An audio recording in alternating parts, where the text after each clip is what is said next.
जय हिंद, नमस्ते। Thank you so much आपने आपके चैनल पे हमें लाइव लिया है। ये मेरा पहला लाइव है। मेरा नाम शबनम शेख है और मुंबई महाराष्ट्र में मैं रहती हूँ। मेरा यूट्यूब चैनल है राष्ट्रवादी शेरनी। और मुझे बहुत अच्छा लग रहा है आपके लाइव सेशन में आकर आपसे बात कर कर, आपके ऑडियंस से बात करके। और थैंक यू।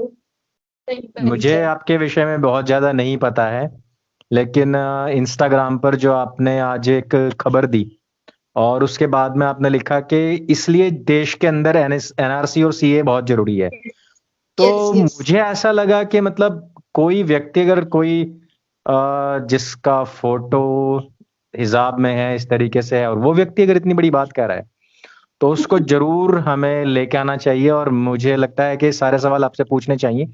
तो सबसे पहले हम बात जी करेंगे कि ये जो बिल्कुल। कुछ कांड हुआ है, क्या है ये और इसके विषय में थोड़ा-सा आप बताइए लोगों को? देखिए, ये जो हुआ है, अभी मेरी आवाज एकदम क्लियर आ रही है? जी। जो ये हुआ है, जैसे ये लोग जो पकड़े गए हैं, ये हमारे भारतीय लोग नहीं है। पहली हुँ, बात तो सबसे बड़ी बात ये है, हमारे देश में दुष्कर्म, जो महिलाओं पर अत्याचार, उनकी अस्मिता को लूटी जाती है, ये एक बहुत ही बुरी चीज है जो नहीं होनी चाहिए। बट जो अभी हमारे देश में जो अवैध तरीके से घुसपैठिए आए हुए हैं, जो उनको नहीं आना चाहिए, वो भी एकदम इलीगल तरीके से आए हुए हैं, वो ऐसा काम कर रहे हैं, ऐसा कांड कर रहे हैं। इससे क्या होता है, हमारे देश का बोलते हैं ना, हमारे देश का नाम खराब होता है। ठीक है, ये बहुत बड़ा मामला है। सोशल मीडिया पे अगर वीडियोस वायरल होते हैं, महिलाओं के साथ इतना घिनौना अपराध करते हैं, ये बांग्लादेशी है, ये घुसपैठिए है। इसीलिए अमित शाह जी ने, मोदी जी ने एनआरसी लाने की बात की थी। इसके कारण मतलब बहुत से लोग हमारे देश में अन्य जगहों पर, आपने देखा होगा, प्रदर्शन भी किया था लोगों ने। शाहीन बाग बहुत ही ज्यादा फेमस हुआ था, आपको भी पता है। महिलाएं रोड जी। पर बैठ गई थी। मतलब किसको बचाने के लिए बैठी थी? देखिए, ये घुसपैठिए लोग क्या कर रहे हैं, हमारे देश की छवि खराब कर रहे हैं। साथ ही साथ मतलब महिलाओं को मतलब बेचा जा रहा है। आप देख सकते हो, पहले तो लोगों को लगा था ये रेप का मामला है, मतलब उनके साथ दुष्कर्म किया जा रहा है। बट बाद में जांच पड़ताल के बाद पता चलता है कि ये जो लड़की भी बांग्लादेशी है, साथ ही साथ जो लड़के हैं वो भी बांग्लादेशी है। और इनके साथ मतलब होता है ना, जिस्म फरोशी का धंधा कराने के लिए जबरदस्ती किया जा रहा था। और हुँ, दुर्भाग्य की बात यह है कि सच में किसी ने कहा है, कलयुग का जमाना है। महिला होकर महिला को वस्त्रहीन किया गया था, मैंने वीडियो देखा है। अच्छा। सच में, इसीलिए सच कह रही हूँ, एनआरसी सीए देश में आना चाहिए। और भारतीय मुसलमानों को इससे डरना नहीं चाहिए, क्योंकि आप देख सकते हो जो अवैध तरीके से आते हैं, नॉर्थ ईस्ट के रास्ते से बहुत ही ज्यादा आते हैं। आपको भी पता है, आपने आर्टिकल्स वगैरह पढ़ा होगा, वीडियोस वगैरह देखा होगा। वेस्ट बंगाल का नाम बहुत ही ज्यादा आता है इसमें, कि वहां से बांग्लादेशी घुसपैठिए बहुत ज्यादा आते हैं, ऐसे आपने सुना होगा। ये पब्लिक डोमेन में है, मैं मर्जी से नहीं कह रही हूँ। तो इस जी। चीजों पर, इन सब चीजों पर काम होना चाहिए। सच में मोदी जी को और अमित शाह जी को काम करना चाहिए। जो महिला असुरक्षित है हमारे देश में, ये घुसपैठियों के कारण। सच में, जिस देश में महिला को देवी लक्ष्मी का रूप माना जाता है, हमारे देश में ये सब चीजें होता है। ये लोग, बाहर के लोग हमें बदनाम करते हैं। सच में, मैं यही कहना चाहूंगी, इनके आप ऊपर हिंदू तो तगड़ा नहीं? से तगड़ा एक्शन लेना चाहिए। और इन्हें ऐसी सजा देनी चाहिए पब्लिक के सामने, ताकि इनको पता चले कि हमारे देश में भी मतलब रूल्स एंड रेगुलेशन बहुत तगड़ा है। ये बाहर के लोग आके हमारे छवि को नहीं खराब कर सकते। सच में। और महिला, बांग्लादेशी हो, पाकिस्तानी हो, भारतीय हो, वो महिला महिला होती है, हमें उनके लिए आवाज उठाना चाहिए। और ये बिल्कुल, बहुत बिल्कुल। अच्छा लगा हमें देख आई के एग्री। कि हमारे देश में भले ये बांग्लादेशी लड़की भी थी, बांग्लादेशी लोग भी थे, बट हमारे देश में आवाज आवाज़ उठाया उठी। गया महिला के लिए। हुँ, तो ये बहुत बिल्कुल। अच्छी बात है, बहुत अच्छा लगा। मैं और मैं महिला अभी सॉरी, महिला जी। अभी जिंदा है और अस्पताल में है, ऐसी खबर भी आ रही है। हाँ, शुरू में मैंने जब ये खबर पढ़ी थी तो मुझे किसी ने भेजी थी। तो वो मेरे भाई हैं और वो फ़ौज में हैं। तो उनको अच्छा अच्छा। बहुत बुरा फ़ील हुआ और उन्होंने कहा कि इसके ऊपर क्या बात चल रही है। तो उस टाइम पे यही बात चल रही थी कि नॉर्थ ईस्ट से है। फिर उसके बाद में खबर आई कि जिस तरीके से अभी बिहार की भी खबर आई थी कि बिहार में बहुत सारे दलित परिवार हैं जहाँ पे इस तरीके की चीज़ें हुई हैं और घरों को जला दिया गया है, महिलाओं के साथ में दुष्कर्म वगैरह और मार-पिटाई उनके साथ में की गई है, मिसहैंडलिंग किया गया है उन लोगों को। तो हो सकता है ये कि वहाँ की हो, तो उस पे सभी लेकिन हम भी इस पे इस वजह से नहीं बोलना चाह रहे थे क्योंकि हमें पूरी जानकारी इसके बारे में नहीं थी। पूरी लेकिन जानकारी। अभी अभी मैंने ट्विटर पे देखा है सभी लोगों को पता पड़ चुका है कि ये जो सभी लोग थे ये बांग्लादेशी थे, अवैध घुसपैठिए थे। इसका जो प्रमुख जो किरदार है वो एक रफीकुल इस्लाम नाम का व्यक्ति है जो टिकटॉक पे काफी फेमस भी है और उसके साथ के बहुत सारे लोग हैं इसके साथ में जुड़े हुए। तो ये ट्विटर पे सारा कुछ चल रहा है, अभी ट्रेंड में है कि क्यों सीएए और एनआरसी लागू होना चाहिए। तो मेरा सवाल ये था कि जस्ट आस्किंग कि आप हिंदू तो नहीं है, कहीं आपने ऐसा कपड़े बदल लिए और बस कपड़े बदलने से कोई मुसलमान नहीं होता। मैं इसलिए पूछ रहा हूँ जो क्योंकि नीचे कमेंट आने वाले हैं और बहुत सारे लोग कहेंगे कि ये तो हिंदू है और कपड़े पहन के कोई मुस्लिम का मुसलमान नहीं लिबास बनता। पहना, देखिए मैं उनको यही जवाब देना चाहूंगी कि मोटा भाई को मैं अपना पेपर दिखा दूंगी, समय आने पे पता चल हम्म, जाएगा।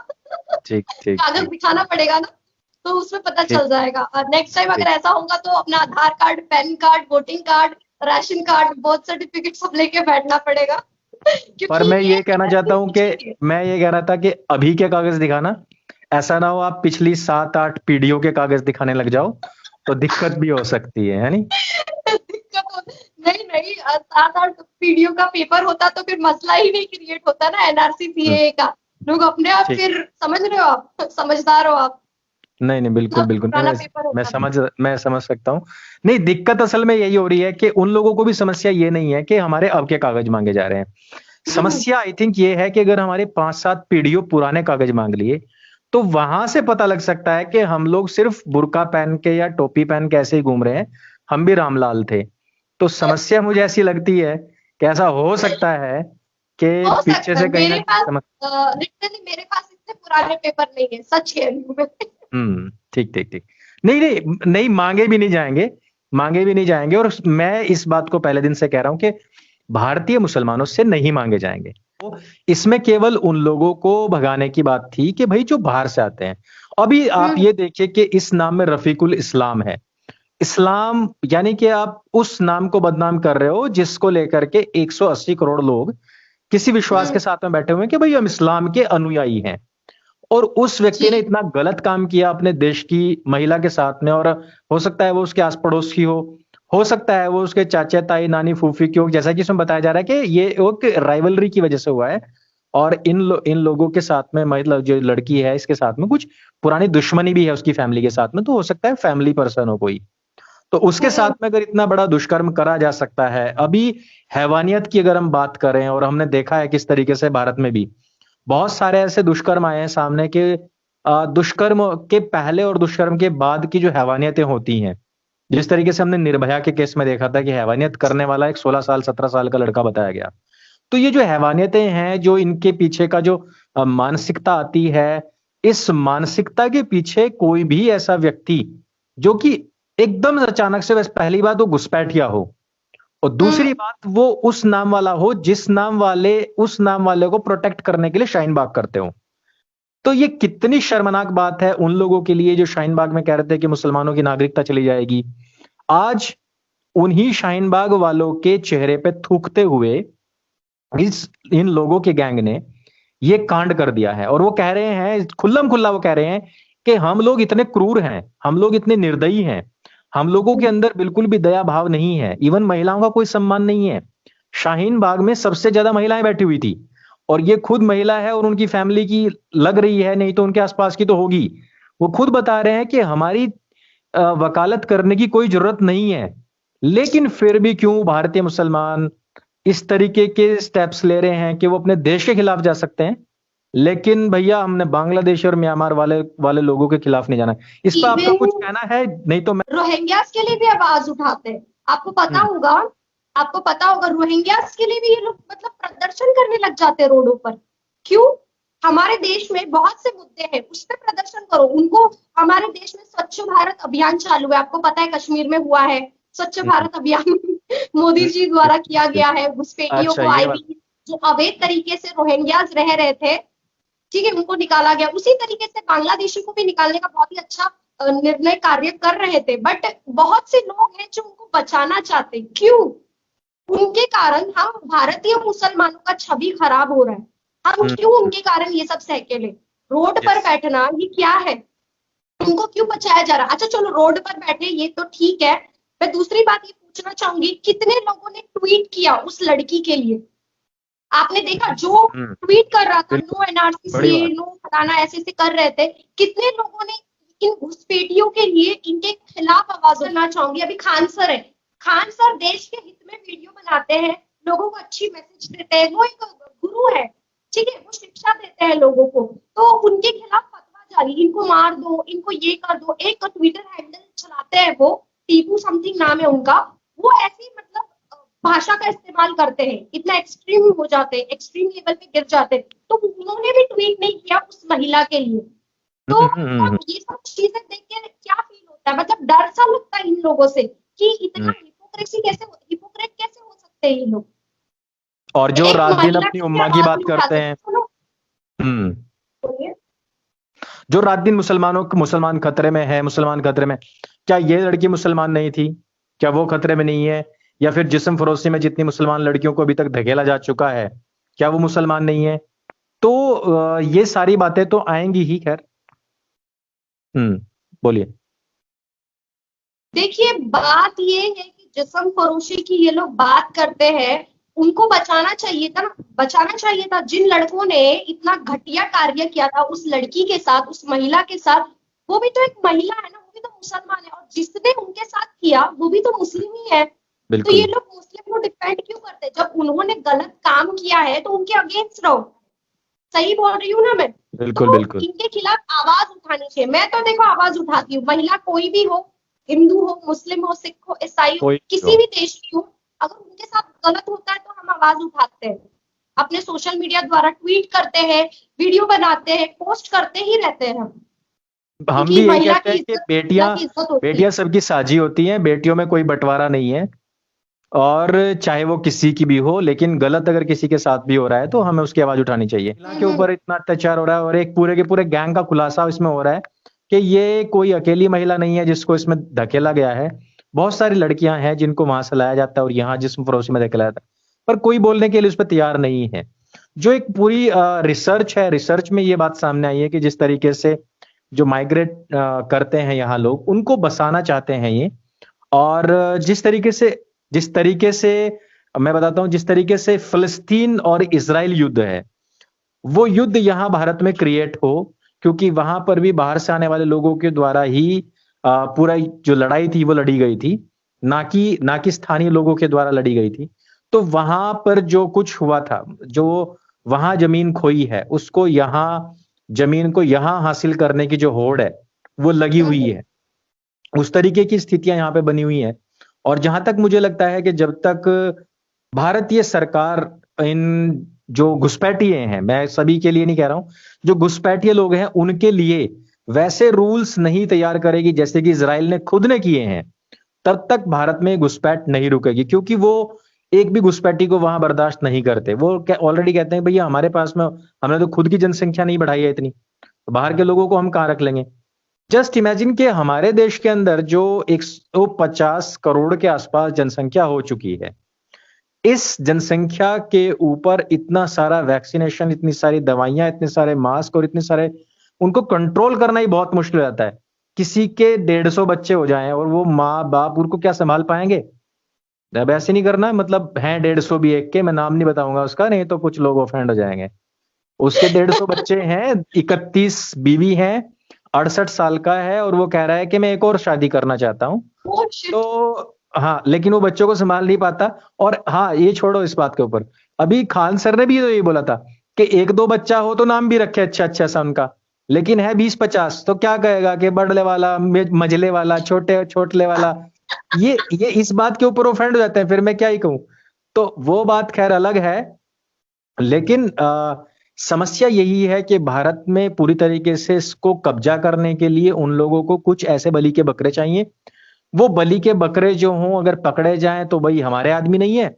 और जब तक ना पकड़े जाएं, तुम्हें पता होना चाहिए कि जो रोहिंग्या हैं वो कितने निर्दयी हैं, कितने निर्मम हैं। वो किसी व्यक्ति तलक को थोड़ी सी देर में चट कर सकते हैं।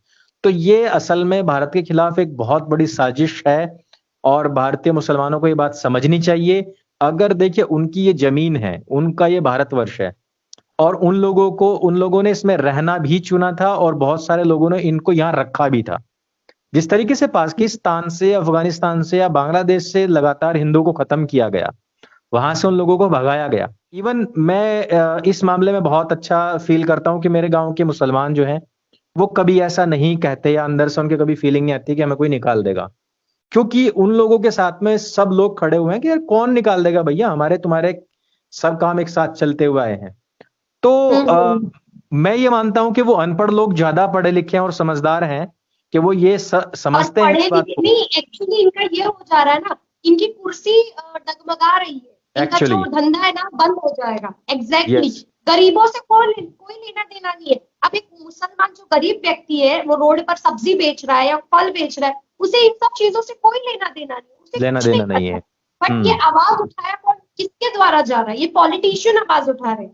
ठीक है, हम्म। ये इन लोग बरगलाते हैं लोगों को और पैसे दे करके लोगों को जमीन पे बिठाते हो। शर्म आनी चाहिए यार। खुद शर्म आनी से चाहिए। प्रोटेस्ट करें तो बात अलग है, पैसे देकर भी हम्म। बिरयानी खिला करके ये लोग बिल्कुल। प्रोटेस्ट करवाते हैं। सच में ये सब नहीं, वो चीजें आप लोगों बिरयानी, के सामने आई, आपको भी पता है। वो बिरयानी अभी दिल्ली के बॉर्डर पे बट रही है, और वहां दिल्ली के जितने भी बॉर्डर्स हैं, वहां वहां ऑलरेडी ऑलरेडी वहां पहले ही इस तरीके के काम भी शुरू हो चुके हैं। तो खैर, हमने बहुत सारे विषयों पर बात करी और हमारा जो मेन फोकस था वो इसी बात पे था कि हम बात करें कि ये बांग्लादेश का जो विषय है, और एक खास तौर पे एक हिजाब पहनने वाली कैसे लड़की ये बोल रही है कि भैया CNRC आना चाहिए। तो मुझे लगा कि हमने पूछना चाहिए, और इस पर अगर कुछ सफल वार्ता हुई तो हम इसको पोस्ट भी करें यूट्यूब के ऊपर, लोगों को बताएं कि सभी की मानसिकता इस प्रकार की नहीं है, और लोगों को ये पता लगना चाहिए कि अच्छे के साथ में सभी हैं। जिस तरीके से आज ट्विटर पे पूरा का पूरा एक स्ट्रॉम है, जो लोग कह रहे हैं और जो जिनकी सॉलिडेरिटी उस लड़की के साथ में है जिसके साथ में दुष्कर्म हुआ है, उस व्यक्ति के साथ में है जो खान सर है और जो अपने राष्ट्र की बात करता है। हमेशा ये नहीं होता है कि हम सभी लोग किसी मजहब के खिलाफ हों या किसी कास्ट के खिलाफ हों। पर्टिकुलर कुछ लोग होते हैं जो हमेशा ही गलत के साथ खड़े होते हैं। अच्छे लोग हमेशा उन गलत लोगों के ही खिलाफ होते हैं, अच्छे लोगों के खिलाफ नहीं होते हैं। जी देखिए, आपने एक चीज नोटिस किया होगा, हमारे देश में ना कुछ लोग बीजेपी का विरोध करते हैं। ठीक है, आप करो, मतलब आप एक लोकतांत्रिक देश में रहते हो, आप कर सकते हो, बट आप देश का विरोध क्यों करते हो मोदी जी के विरोध में जा यस, करके? मुझे ये समझ में नहीं आता। एग्जैक्टली मेरे को एक्चुअली ऐसा वही, फील होता है आपने कि उसका आंसर बीजेपी दे का दिया विरोध है। करते करते आपने उसका खुद ही आंसर दे दिया है कि वो लोगों की कुर्सी खतरे में है, और कुर्सी खतरे में होने की वजह से उन लोगों को इस तरीके का ये करना पड़ता है, और उन लोगों को खुद नहीं पता पड़ता है कई बार। एक कहावत है, और उस कहावत के साथ मैं अंत करूंगा कि सौतन विधवा होनी चाहिए भले ही मेरा खसम मर जाए। मुजफ्फरनगर में हमारे यहाँ एक कहावत है कि हमारे यहाँ जो कहावत है कि पति मरना चाहिए, अच्छा। पति मर जाना चाहिए, भले ही मतलब दोनों विधवा हो जाए। तो उसको ये ओ, लगता है, हाँ, तो उसको ये लगता है कि मेरी सौतन विधवा होगी है, सौतन विधवा होनी चाहिए भले मेरा पति मर जाए। तो सौतन हाँ, को विधवा देख के खुशी होगी, ये नहीं पता लग समझ रहा है गई मैं, उसको समझ गई। कि वो खुद भी विधवा हो चुकी है। तो ये कहावत है, और इसी कहावत को सिद्ध कर रहे हैं इस टाइम पे बहुत सारे लोग, जिसमें कि कोई जी, पर्टिकुलर किसी एक मजहब के नहीं है, तो वो सारे मिली जुली ब्रीड है। तो जैसे खैर, मैं एक बात बोलना चाहूंगी, हमारे देश में ना पॉपुलेशन कंट्रोल बिल भी आना चाहिए। अगर हमको अच्छा, घुसपैठियों को रोकना है और ज्यादा पॉपुलेशन नहीं, देखो ये किसी मजहब के खिलाफ नहीं है, ये हमारे और आपके सभी के लिए। बिकॉज अब आपको भी पता होगा कि अगर ज्यादा पॉपुलेशन बढ़ जाएगा तो लोग पेड़ वगैरह काटेंगे, खेत खलियान खत्म हो जाएंगे, लोग घर बांधेंगे, इंसान खाएगा क्या? आप ही सोचो ना, पॉपुलेशन इंक्रीज होगा तो पॉल्यूशन बढ़ेगा। आप ही सोचो, गलत चीजें हमारे देश में होगी, पैसों की कमी हो जाएगी, लोगों को आपके जॉब्स सर के नहीं ऊपर ना मिलेंगे। शैतान हावी हो चुका है, अब आप बातें बंद करो।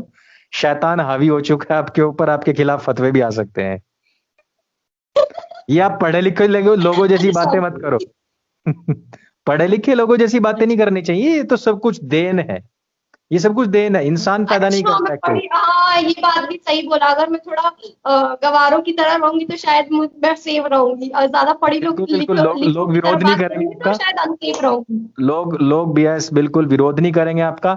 आपको ये बात समझनी पड़ेगी कि कोई भी व्यक्ति के हाथ में नहीं है बच्चा पैदा करना। ये देन है, ये ऊपर से ही आते हैं, तय होके आते हैं। भले ही देखो हमारे स्रोत खत्म हो जाए, पानी खत्म हो जाए, हमारा अन्न खत्म हो जाए, हमारे पास में शिक्षा के इतने विद्यालय ना रहे, भले ही हमारे पास में जॉब देने के लिए ना हो, लेकिन जनसंख्या बढ़ाई जाए क्योंकि ये एक गैर इस्लामिक कंट्री है। आप खुद कम कम बच्चे पैदा कर रहे हैं, पर भारत के मुसलमानों की एक अलग ही थ्योरी है कि उनको बच्चे पैदा नहीं करता है वो, बल्कि ऊपर से ही कहीं से आते हैं।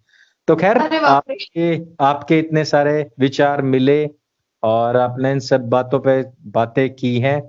बी सेफ, और इसी तरीके से आप ब्लंटली अपनी बातें कहते रहें। आपका जो चैनल है उसका आप हमें लिंक जरूर दें, हम लोगों से कहेंगे कि वहां जाकर के आपकी आवाज को जरूर सुने। बहुत और बहुत राष्ट्रवादी लोगों के हमेशा साथ में रहना चाहिए और उनको सपोर्ट करते रहना चाहिए। बहुत बहुत धन्यवाद आपका भी। बहुत बहुत धन्यवाद, आपने हमें अपने चैनल पे जोड़ा। ये मेरा पहला लाइव था आप ही के साथ। बहुत बहुत धन्यवाद।